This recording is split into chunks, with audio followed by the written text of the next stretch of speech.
আসসালামু আলাইকুম। এটির বাংলা প্রতি ঘন্টার সংবাদে সবাইকে স্বাগত জানাচ্ছি আমি ভাবনা আহমেদ। রাজধানীর কারওয়ান বাজার এলাকায় শিক্ষার্থীদের সাথে পুলিশ ও সরকার সমর্থকদের মধ্যে ত্রিমুখী সংঘর্ষ ও ধাওয়া পাল্টা ধাওয়া হয়েছে। ছাত্র জনতা কারওয়ান বাজার সার্ক ফোয়ারা থেকে ফার্মগেট এলাকার দিকে এগুলো তাদের ছত্রভঙ্গ করতে টিয়ারশেল ও ফাঁকা গুলি চালায় পুলিশ। পুরো এলাকা রণক্ষেত্রে পরিণত হয়। বিকেল 4টার দিকে এই সংঘর্ষ শুরু হয়। বেশ কিছুক্ষণ ধরে চলে সংঘর্ষ। এতে পুলিশ সহ উভয় পক্ষের বেশ কয়েকজন আহত হয়। এক পর্যায়ে পুলিশ পিছু হটলে বিক্ষুব্ধরা ফার্মগেটে অবস্থান নেয়।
অসহযোগ আন্দোলনের প্রথম দিনে দেশের ১৩ জেলায় আন্দোলনকারীদের সাথে পুলিশ ও আওয়ামী লীগ কর্মীদের ত্রিমুখী সংঘর্ষে এখন পর্যন্ত ৩২ জন নিহত হয়েছে। এর মধ্যে নরসিংদীতে ৬ জন, ফেনীতে ৫, রংপুরে ৪, পাবনায় ৩, মুন্সিগঞ্জে ২, মাগুরায় ২, বগুড়ায় ২, জয়পুরহাটে ১, কিশোরগঞ্জে ৩, সিরাজগঞ্জে ১, সাভারে ১, বরিশালে ১ ও কুমিল্লায় ১ জন মারা গেছেন। গুলিবিদ্ধ সহ আহত হয়েছে শতাধিক। দফায় দফায় সংঘর্ষের রণক্ষেত্র পরিণত হয়েছে এসব এলাকা। হামলা ও ভাঙচুর করা হয়েছে আওয়ামী লীগ অফিস সহ বিভিন্ন স্থাপনায়।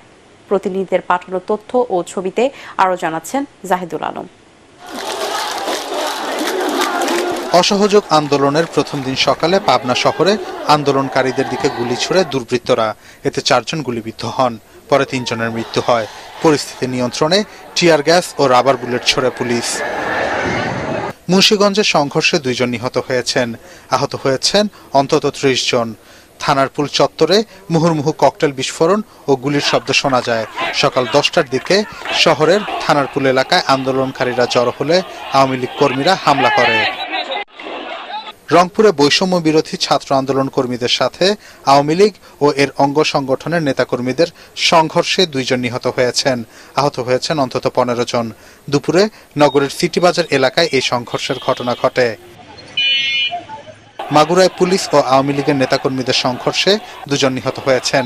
বেলা ১১টার দিকে পারনান্দুয়ালি এলাকায় সংঘর্ষে গুলিবিদ্ধ হন তারা, এতে অনেকে আহত হয়েছেন।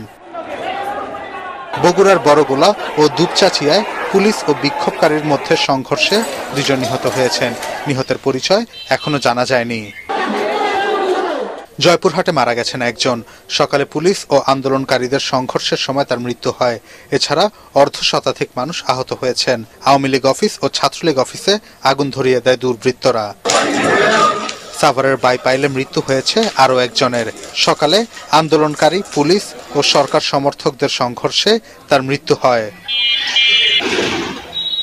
Bureau report, ATN Bangla. এদিকে রাজধানীতে সরকার সমর্থকদের সঙ্গে বিক্ষুব্ধ জনতার ধাওয়া পাল্টা ধাওয়া, গুলি, অগ্নিসংযোগের মধ্য দিয়ে চলছে অসহযোগ আন্দোলনের প্রথম দিন। শাহবাগ, সায়েন্স ল্যাব, উত্তরা, মিরপুর, যাত্রাবাড়ি, মতিঝিল সহ বিভিন্ন স্থানে পুলিশ ও আওয়ামী লীগ নেতাকর্মীদের সঙ্গে আন্দোলনকারীদের সংঘর্ষে আহত হয়েছে শতাধিক। বঙ্গবন্ধু শেখ মুজিব মেডিকেল বিশ্ববিদ্যালয়ের প্রশাসনিক ভবনের সামনে বেশ কয়েকটি যানবাহনে আগুন দিয়েছে বিক্ষুব্ধরা। এছাড়া সদরঘাটে বাংলাদেশ ব্যাংকের সামনে ও সিএমএম আদালতে ভাঙচুর ও পুলিশের গাড়িতে আগুন দেওয়া হয়েছে। রিপোর্ট করছেন আদিন সজীব। ঢাকার আকাশে কালো ধোঁয়া। অসহযোগ আন্দোলনের প্রথম দিন, সকাল থেকেই উত্তপ্ত রাজধানী। দিনের শুরুতেই শাহবাগে আওয়ামী লীগের নেতাকর্মীদের ধাওয়া দিয়ে সড়ক দখলে নেয় আন্দোলনকারীরা। আগুন দেয়া হয় বঙ্গবন্ধু শেখ মুজিব মেডিকেল বিশ্ববিদ্যালয়ের বেশ কয়েকটি গাড়িতে। ঘটে ভাঙচুরের ঘটনাও, এতে আতঙ্কিত হাসপাতালের চিকিৎসক, রোগী ও তাদের স্বজনরা। সায়েন্স ল্যাব মোড়েও বিক্ষোভকারীদের সঙ্গে ছাত্রলীগ পুলিশের ধাওয়া পাল্টা ধাওয়ায় আহত হয়েছেন কয়েকজন। সরকার বিরোধী নানা স্লোগান দিয়ে রাস্তা অবরোধ করেছে শিক্ষার্থীরা। আসছি 11টা বাজে, আসার পর 5 মিনিট এখানে আমরা আন্দোলন করতেছি, আর ওখান থেকে হঠাৎ পুলিশ ছাত্রলীগ হচ্ছে আপনার মারতেছে, গুলি মারতেছে, টিয়ারশেল মারতেছে। তারপর আমরা ধাওয়া দিছি পর ওরা ওখান দিয়ে বের হয়ে গেছে। এটা কেন করলো? এই শান্তিপূর্ণ আন্দোলনে কেন তারা আক্রমণ করলো? এটা আমরা তীব্র নিন্দা জানাই। আমরা এই সাইড থেকে প্রথমে পুরো শান্তিপূর্ণভাবে আন্দোলন করছিলাম, ওই সাইড থেকে ছাত্রলীগের ওরা হচ্ছে হেলমেট বাহিনী, হেলমেট পরে ওরা লাঠিসোঁটা নিয়ে আসতেছিল। বাংলা মোটরেও বিক্ষুব্ধ জনতার সঙ্গে আওয়ামী লীগ ও ছাত্রলীগ নেতাকর্মীদের সংঘর্ষ বাধে। পুলিশ বক্স ও বাসে আগুন দিয়েছে দুর্বৃত্তরা। এতগুলো রক্তের বিনিময়ে আমরা কোনো কোটা চাইনি, এখন শুধু এক দফা, এটা অবিলম্বে মানা উচিত। আমাদের ভাইদের রক্ত নিয়েছে, আমাদের যদি রক্ত দিতে হয় আমরা দিতে প্রস্তুত আছি, আমরা রাজপথে আছি, রাজপথ আমরা ছাড়ি নাই। আমাদের ছাত্ররা যেভাবে আসছে তারা কিন্তু নিরস্ত্রভাবে আসছে, এখানে যেভাবে পারতেছে সেভাবে এখানে তার আন্দোলন যোগে। আমাদের উপরে আবার ছাত্রলীগ দিয়ে হামলা করানো হচ্ছে, আমরা কোনোভাবে আমরা চুপ থাকবো না, আমরা এটা সঠিক বিচার চাই। আর আমাদের দাবি একটাই, এক দফা। কেন ঝরলো আমাদের ভাইদের রক্ত? আমাদের একটাই দাবি, আমরা ন্যায় চাই। যতক্ষণ পর্যন্ত পদত্যাগ না করবে আমরা আন্দোলনের মাঠ ছাড়বো না। সদরঘাটে বাংলাদেশ ব্যাংকের শাখা অফিসের সামনেও ভাঙচুর করা হয়। ঢাকার সিএমএম আদালতে পুলিশের গাড়িতে আগুন দেয়া হয়েছে। থমথমে পরিস্থিতি যাত্রাবাড়িতেও। কুতুবখালীতে ঢাকা চট্টগ্রাম মহাসড়ক অবরোধ করে বিক্ষোভকারীরা।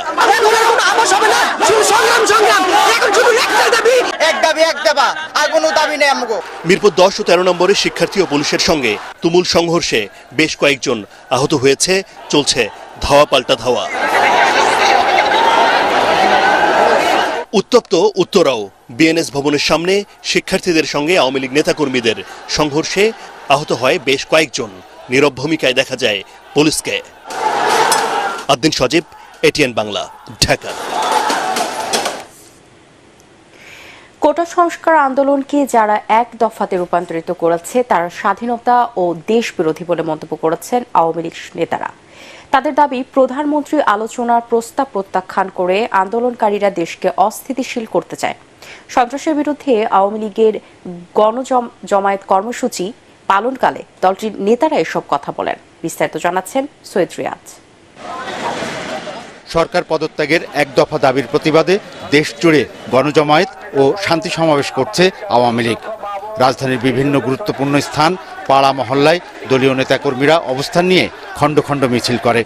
এ সময় তারা শিক্ষার্থীদের উদ্দেশ্যমূলক আন্দোলনকে প্রতিহত করার ঘোষণা দিয়ে বিভিন্ন স্লোগান দেন। চলমান সংকট নিরসন না হওয়া পর্যন্ত রাজপথ ছাড়বে না জানিয়ে দলীয় নেতাকর্মীরা বলেন, দেশের যে কোনো সমস্যা সমাধানে আলোচনার কোনো বিকল্প নেই। তা জেনেও অদৃশ্য উস্কানিতে আন্দোলনকারী শিক্ষার্থীরা প্রধানমন্ত্রীর আহ্বান প্রত্যাখ্যান করেছে, যা নজিরবিহীন। সারা বিশ্বের মধ্যে দেখেছি, যখনই কোনো আন্দোলন সংগ্রাম হয় সরকার প্রধান যখন ডাকেন তখন সবাই কিন্তু সেই ডাকে সাড়া দিয়ে একটা আলোচনায় বসে। কোটা আন্দোলনকারী নাহিদ সহ কোটা সমন্বয়করা তাদের ক্ষমতার ভূতে ধরেছে। এরপরে যদি কোনো সহিংসতা ঘটে, যদি কোনো হতাহতের ঘটনা ঘটে, তাহলে সকল দায় এই ছাত্র নামের অছাত্রদেরকে নিতে হবে। জনগণের জানমালের নিরাপত্তায় আওয়ামী লীগ নেতাকর্মীরা শান্তিপূর্ণ কর্মসূচির মাধ্যমে সরকারকে সহযোগিতা দেবে বলে জানান দলের নেতারা। চালাও পোড়াও সব এই জামাত শিবির বিএনপি তারা করছে এবং একটি রাষ্ট্রের সম্পদ ধ্বংস করছে। শান্তিপূর্ণভাবে এবং শান্তিপূর্ণভাবে এদের অশুভ শক্তির বিরুদ্ধে আমরা মোকাবিলা করব, শান্তিপূর্ণ মোকাবিলা করব। দেশকে অকার্যকর করতে নিরীহ শিক্ষার্থীদের উপর দেশি বিদেশি কুচক্রী মহল ভর করেছে বলেও জানান তারা। যতক্ষণ পর্যন্ত এই রাজাকার আলবদররা ঘরে না যাবে, তাদেরকে নির্মূল না করতে পারবো, স্বাধীনতা বিরোধী নির্মূল না করতে পারবো, তাদের বিরুদ্ধে আন্দোলন অব্যাহত থাকবে। এ সময় দেশ ও জনগণের স্বার্থ বিবেচনায় শিক্ষার্থীদের আন্দোলন প্রত্যাহার করে প্রধানমন্ত্রীর সাথে আলোচনায় বসার আহ্বান জানান আওয়ামী লীগ নেতারা। সৈয়দ রিয়াজ, এটিএন বাংলা, ঢাকা। পরবর্তী সংবাদ দেখার আমন্ত্রণ জানিয়ে এখনকার মতো শেষ করছি। এটিএন বাংলার সংবাদ ইউটিউবে দেখতে ব্রাউজ করুন, youtube/এটিএন বাংলা নিউজ। ধন্যবাদ সবাইকে।